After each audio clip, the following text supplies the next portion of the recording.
नमस्कार. शिल्पात रेसिपी मराठी खवय्येमध्ये तुम्हा सर्वांचे मनापासून खूप खूप स्वागत. आज आपण पारंपरिक पद्धतीने गूळ घालून केलेला आवळ्याचा मोरावळा आणि आवळ्याचं लोणचं बनवणार आहोत. दोन्ही पदार्थ बनवायला खूप सोपे आहेत, चवीलाही खूप छान लागतात आणि शिवाय पौष्टिकही आहेत. तुम्ही सुद्धा हे दोन्ही पदार्थ नक्की बनवून पहा. त्यासाठी रेसिपी शेवटपर्यंत बघा. चला तर मग लगेचच रेसिपीला सुरुवात करूया. सुरुवातीला आपण गुलाबजामपेक्षाही मऊ आणि रसरशीत असा मोरावळा बनवणार आहोत. त्यासाठी इथे आपण अर्धा किलो आवळे स्वच्छ धुवून सुती कापडाने पुसून कोरडे करून घेतलेले आहेत. त्यानंतर इथे आपण पातेल्यामध्ये पाणी उकळण्यासाठी ठेवलेले आहे. पाण्याला छान उकळी आलेली आहे. आता आपण त्याच्यावरती एक चाळणी ठेवून घेऊयात. आपल्याला आवळे वाफवून घ्यायचे आहेत. आता हे सर्व आवळे आपण या चाळणीमध्ये ठेवून घेऊयात. तुमच्याकडे जर स्टीमर असेल तर स्टीमरमध्ये सुद्धा वाफवून घेऊ शकता किंवा कुकरमध्ये वाफवून घेतले तरीही चालेल. आपण सगळे आवळे या चाळणीमध्ये ठेवून घेतलेले आहेत. आता आपण या चाळणीवरती झाकण ठेवूयात आणि मीडियम फ्लेमवरती 10 ते 15 मिनिटे हे आवळे वाफवून घेऊयात. 15 मिनिट झालेले आहेत. आता आपण चाळणीवरचे झाकण काढून घेऊयात. तर तुम्ही पाहू शकता आवळ्यांचा रंग बदललेला आहे आणि आवळे व्यवस्थित शिजलेले आहेत. काही आवळ्यांच्या अशा पाकळ्या वेगळ्या व्हायला लागलेल्या आहेत, म्हणजेच आपले आवळे व्यवस्थित शिजलेले आहेत. आता आपण गॅस बंद करूयात आणि हे आवळे थंड करून घेऊयात. आवळे थंड झाल्यानंतर हे आवळे आपल्याला एखाद्या टिश्यू पेपरने किंवा सुती रुमालाने व्यवस्थित पुसून घ्यायचे आहेत. ते आपल्याला कोरडे करून घ्यायचे आहेत. या अशाच पद्धतीने आपण सगळे आवळे पुसून घेऊयात. त्यानंतर काटा चमचा घेऊन आपल्याला या सगळ्या आवळ्यांना या अशा पद्धतीने छिद्र करून घ्यायचा आहे. म्हणजे पाक आवळ्यामध्ये आतपर्यंत मुरला जातो आणि आपला मोरावळा छान मऊ आणि रसरशीत तयार होतो. तर आता आपण या अशाच पद्धतीने सगळ्या आवळ्यांना छिद्र करून घेऊया. त्यानंतर इथे आपण एक कढई घेतलेली आहे.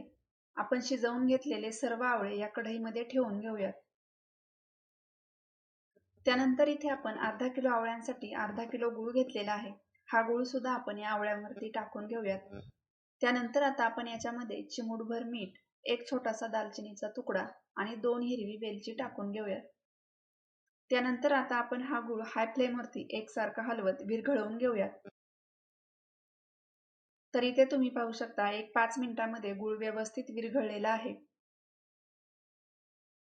आता आपण गॅसची फ्लेम मीडियम करूयात आणि कढईवरती झाकण ठेवून हे आवळे 10 मिनिटे शिजवून घेऊयात. तर 10 मिनिट झालेले आहेत. आता आपण कढईवरचे झाकण काढून घेऊयात. हे सर्व आवळे आपण एकदा व्यवस्थित मिक्स करून घेऊयात, म्हणजे सगळे आवळे व्यवस्थित शिजले जातील. तुम्ही पाहू शकता आवळ्यांचा रंग सुद्धा बदललेला आहे. आपला पाक सुद्धा अगदी व्यवस्थित झालेला आहे. आता आपण पुन्हा कढईवरती झाकण ठेवून आवळे 10 मिनिट शिजवून घेऊयात. तर 10 मिनिट झालेले आहेत. आता आपण कढईवरचे झाकण काढून घेऊयात. तर तुम्ही पाहू शकता आवळ्यांना छान चॉकलेटी असा रंग आलेला आहे. आवळे व्यवस्थित शिजलेले आहेत आणि आपला पाक सुद्धा अगदी परफेक्ट असा तयार झालेला आहे. आता आपण गॅस बंद करूयात आणि 10 मिनिटे मोरावळा थंड झाल्यानंतर कढईवरती झाकण ठेवून 10 ते 12 तास हा मोरावळा आपण मुरण्यासाठी असाच ठेवून देऊया. तर 12 तास झालेले आहेत आणि आपला मोरावळा व्यवस्थित मुरलेला आहे.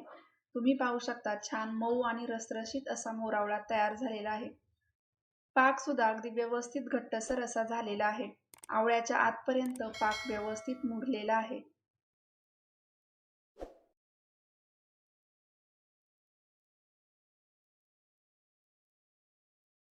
हा मोरावळा आपण काचेच्या हवाबंद बरणीमध्ये भरून ठेवला तर हा मोरावळा वर्षभर चांगला राहतो आणि हा जितका मुरेल तितका तो चविष्ट लागतो.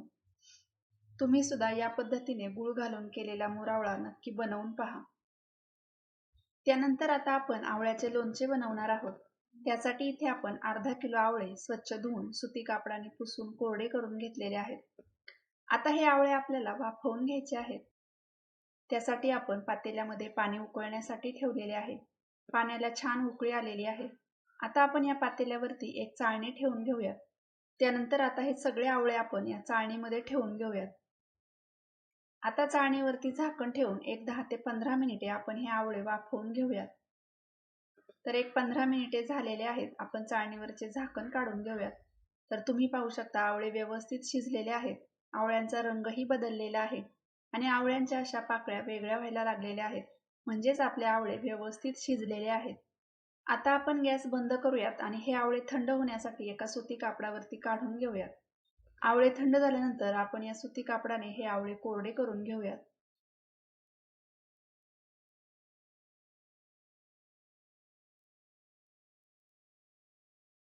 त्यानंतर आता आपण आवळ्यांमधील बिया काढून त्यांच्या फोडी करून घेऊयात। तर तुम्ही पाहू शकता आवळे व्यवस्थित शिजल्यामुळे आपल्याला अगदी सहज बी काढून घेता येते आणि फोडी सुद्धा अगदी व्यवस्थित करता येतात। आता आपण या अशाच पद्धतीने सगळ्या आवळ्यांच्या फोडी करून घेऊयात। तर इथे आपल्या सगळ्या आवळ्यांच्या बिया काढून झालेल्या आहेत। आता आपल्याला या फोडी ताटामध्ये पसरवून ठेवून फॅन खाली एक 5 ते 6 तास सुकवून घ्यायचे आहेत। उन्हामध्ये 3-4 तास ठेवले तरीही चालेल। त्यानंतर आता आपण लोणच्यासाठी लागणारा मसाला तयार करून घेऊयात। त्यासाठी कढईमध्ये घेऊयात 2 टेबलस्पून मोहरी। इथे तुम्ही मोहरीच्या ऐवजी विकतची मोहरीची पिवळी डाळ वापरली तरीही चालेल। त्यानंतर घेऊयात 1 चमचा जिरे, 1 चमचा काळी मिरी, अर्धा चमचा मेथीदाणे, 1 चमचा बडीशेप। आता हे सर्व आपल्याला लो फ्लेमवरती 1-2 ते 3 मिनिट भाजून घ्यायचे आहे। तर 1-3 मिनिट झालेले आहेत आणि आपले मसाले व्यवस्थित भाजलेले आहेत। आता आपण गॅस बंद करूयात आणि हे मसाले थंड करून घेऊयात। त्यानंतर आता कढईमध्ये 1 वाटी तेल घेऊयात। आता हे तेल आपल्याला गरम करून घ्यायचे आहे। तर इथे आपले तेल गरम झालेले आहे। आता आपण गॅस बंद करूयात आणि हे तेल थोडेसे कोमट करून घेऊयात। आपले मसाले सुद्धा थंड झालेले आहेत। हे मसाले आपण एका मिक्सरच्या भांड्यामध्ये घेऊन ते मिक्सरला वाटून घेऊयात। तर या अशा पद्धतीने आपण मसाला वाटून घेतलेला आहे। आपला लोणच्यासाठीचा मसाला तयार झालेला आहे।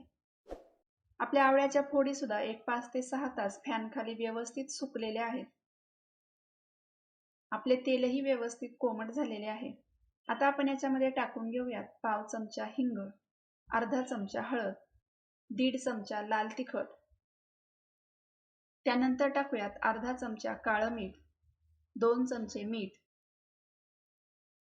आणि 2 चमचे गूळ। आता हे सर्व आपण व्यवस्थित मिक्स करून घेऊयात। आता आपण याच्यामध्ये आपण जो मसाला वाटून ठेवलेला आहे तो टाकून घेऊयात। व्यवस्थित मिक्स करून घेऊयात। आता हे तेल आपल्याला पूर्णपणे थंड करून घ्यायचे आहे आणि त्यानंतरच आवळ्याच्या फोडी आपल्याला याच्यामध्ये टाकायच्या आहेत। एक अर्धा तास झालेला आहे आणि तेल व्यवस्थित थंड झालेले आहे। आता आपण या सर्व आवळ्याच्या फोडी या तेलामध्ये टाकून घेऊयात। आता हे लोणचे आपण व्यवस्थित मिक्स करून घेऊयात।